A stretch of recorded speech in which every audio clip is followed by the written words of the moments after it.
Ito guys, paano maglagay ng engine support ng Toyota Sequoia. Una guys, itong support ang unang ipapasok kasi mahirap ito eh. Masikip yung area niya. Ito guys, tapos pangalawa, guys, yun. Ngayon,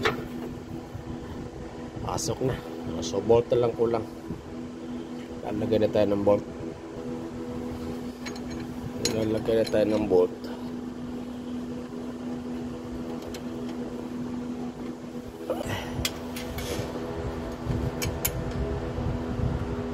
Ay!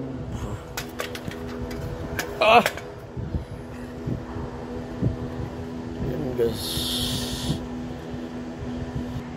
Lalagay natin yung nut dito sa may main nut sa support. Ito.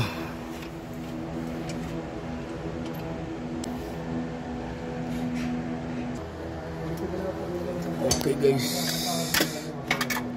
Tapos na mga bolt. Sa kabila.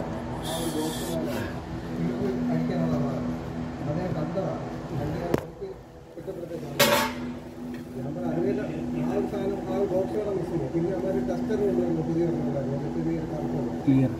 Okay. Good.